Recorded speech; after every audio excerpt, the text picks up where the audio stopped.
Muy bien, Joao y Victoria de visita aquí por Villa Elisa, bueno, nos van a introducir un poquito en su historia, en su experiencia de vida y cómo es que llegan a nuestra localidad. ¿Cómo le va Joao? ¿Cómo le va Victoria? ¿Cómo están? Buenas tardes, mi nombre es Joao dos Santos Neto, de origen portuguesa, pero casado con una argentina, así que portugués de nacimiento, argentino de corazón. Muy bien, qué presentación. ¿Y cómo fue que se conocieron?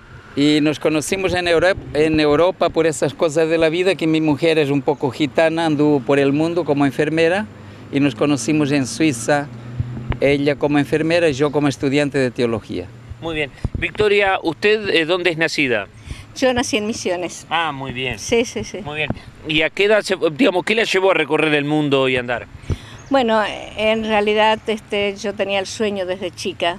Fui inspirada por la lectura de historias, de misioneros, de personas, digamos, que se dedicaban a cuidar, a tratar a personas en situaciones de riesgo. Decidí ya a los 8 años ser enfermera porque quería ser una persona capaz de ayudar a las personas en dificultades, ¿no? Y entonces estudié enfermería aquí en Entre Ríos, en el Sanatorio Adventista del Plata.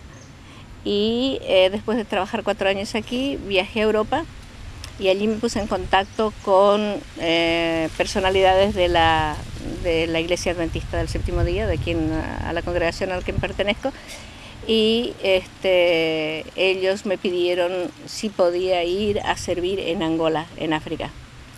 Y bueno, naturalmente, mi plan inicial no era ir a Angola, mi plan inicial no era ir al África, era ir al Amazonas, en el Brasil. Ese era mi sueño desde niña.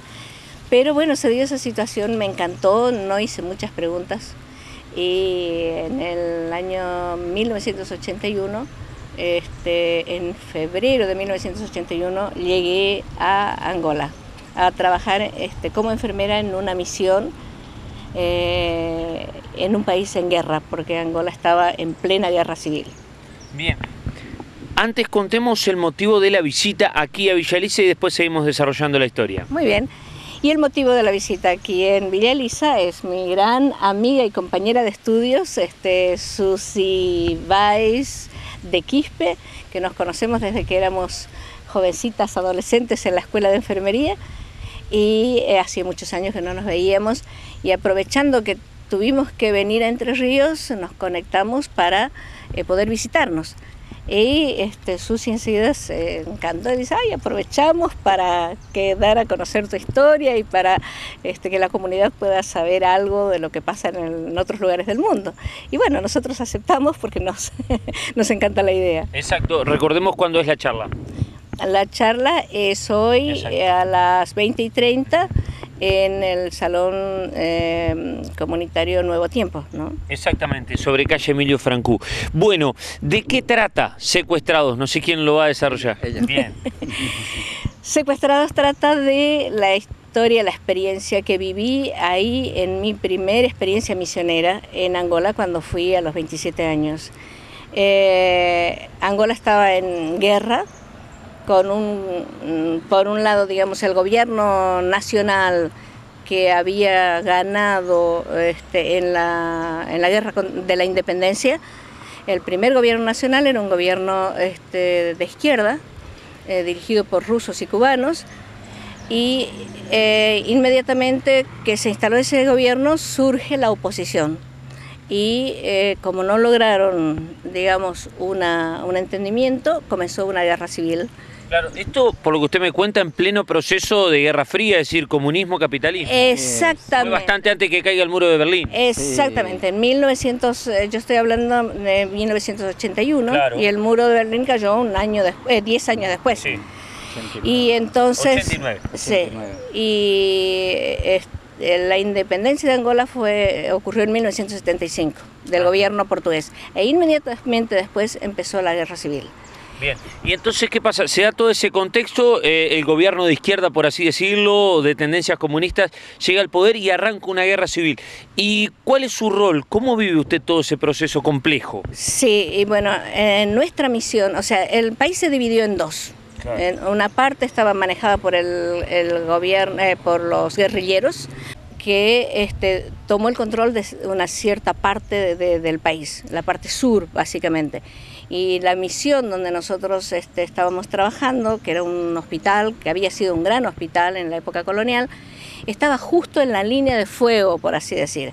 Por un lado teníamos frente a la misión una instalación enorme de una base militar muy importante con 2.000 soldados del gobierno, que estaba a 700 metros de la misión, y por atrás de la misión comienza una zona de montañas ideal para el escondite de los guerrilleros, y los guerrilleros estaban fuertemente instalados en ese lugar.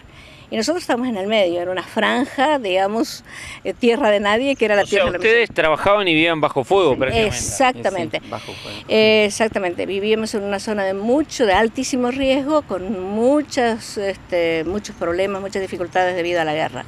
Inclusive a 3 meses de haber llegado yo a la misión, una camioneta de nuestra misión con 7 jóvenes trabajadores y estudiantes de la misión, a solo 8 kilómetros, cruzaron por encima de una mina que era dejada por los rebeldes. La mina explotó y todos murieron. Y así esa era nuestra vida, tratando enfermos, en grave estado, niños en grave estado de malnutrición y personas heridas de guerra. El contexto muy tenso, muy difícil. Y uno de los grandes riesgos que había y amenazas era que los guerrilleros acostumbraban a secuestrar el personal cooperante, digamos, personal que venía a trabajar del lado del gobierno, con el propósito de desestabilizar el gobierno, hacerle una mala propaganda, etc. Y yo siempre decía, yo soy una enfermera, quién sabe si un día no vendrán por mí. Y tenía mucho miedo. Y bueno, eso ocurrió 1 año y 3 meses después de mi llegada. Una noche, después de un tiroteo intenso, empecé a sentir en la ventana que golpeaban y decían, enfermera, enfermera, levántese, somos los guerrilleros de la UNITA y venimos a buscarla. Y así comenzó esta aventura que terminó en el libro que titulado Secuestrados a medianoche. Bien. Nos llevaron a los misioneros que estábamos, al médico, a la esposa y un bebé, y una pareja de un pastor con su esposa y un bebé que acababan de llegar. Y bueno, fue una larga aventura que duró 35 días a pie, por el monte y por las montañas, subiendo y bajando montañas, más 5 días en camión, que fue terrible esos 5 días, más difícil que los 35 días de marcha, en el medio del desierto, al sur de Angola, donde nos encontramos con otros prisioneros que habían sido secuestrados en diferentes lugares, en diferentes momentos, entre ellos una enfermera de la Cruz Roja Internacional que había sido secuestrada antes que nosotros, 15 días antes. Nos encontramos todos allí y allí nos quedamos durante un poco más de un mes. El objetivo del secuestro de ustedes era solamente desestabilizador, digo que no es poco, pero a cambio ¿se pedían rescate o había amenaza de muerte directa para ustedes? No tuvimos amenaza de muerte, ni malos tratos. El sufrimiento consistió en sobrevivir toda esa peripecia, pero el objetivo, aparte de desestabilizar el gobierno, era que actuáramos como rehenes. Ellos pidieron a cambio de nosotros materiales, medicamentos, asistencia, contactos con el exterior, contactos con los organismos de libertad religiosa, todos que tenía que ser subvencionado por aquellos que estaban tratando de lograr nuestra liberación. Claro, sí. Claro. Bueno, y después, de última, digo, es difícil explicar un libro en una nota, pero ya nos interesó y lo vamos a leer con mucho gusto, digo, para entender la liberación y demás. Después que usted logra superar esos 35 días, ¿se viene o se queda?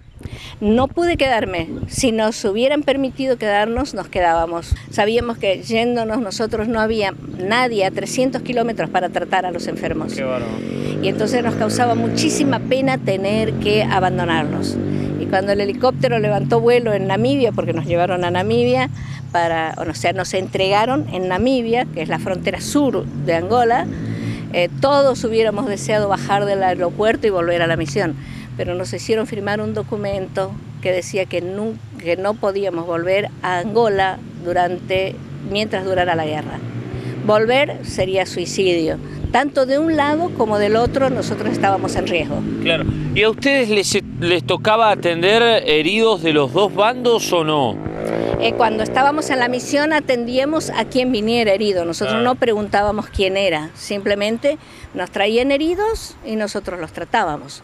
Había mucha gente que era que caminando sobre las minas explotaban, una de sus tácticas era meter minas por todas partes.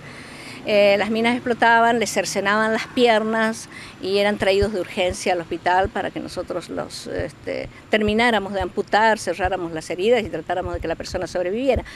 Y eso era muy común, muy corriente, y nosotros nunca preguntábamos quién era quién. Claro. No, yo más que nada la pregunta iba porque a veces, qué sé yo, hay que tener cuidado qué se habla o el intercambio de información. Me imagino en ese tipo de casos si uno está con alguien de extrema derecha o de extrema izquierda, ¿no es cierto? Lógico que cuando estábamos allí teníamos que tener esos cuidados. Nosotros teníamos que tratar de que ellos entendieran, y eso fue una de las grandes preocupaciones, que entendieran que nosotros estábamos allí para tratar a los enfermos, no para hacer política. Y tratábamos de ser muy neutrales en ese asunto y no miscuirnos en nada que fuera político, tanto cuando estábamos en la misión como cuando estábamos del lado de prisioneros de los guerrilleros. Ellos nos hostigaban mucho con conversaciones para que nosotros tomáramos una posición o dijéramos alguna cosa que conviniera a uno o al otro. Pero nosotros tratábamos de ser lo más cuidadoso posible para no meternos en temas que no eran de nuestro interés. Está muy bien. Bueno, la verdad que es muy interesante. ¿Y ahora cómo transcurre su vida, digamos? Después de esa experiencia tan tremenda que me imagino que le ha marcado la vida, ¿a qué se ha dedicado? Bueno, como usted dice, esa experiencia me marcó realmente la vida, y después cuando formé familia nos marcó a todos la vida, claro. Porque es como que hubo un antes y un después. Y al salir de allí me quedé en Europa, trabajando 2 años en una clínica adventista también, deseosa de volver a las misiones y a los riesgos y a los peligros. Bueno, en el medio me encontré con mi esposo ahí en Francia, nos conocimos, él estuvo dispuesto a correr riesgos y se casó conmigo. Muy bien, qué decisión, ¿eh? Sí, y corrió riesgos.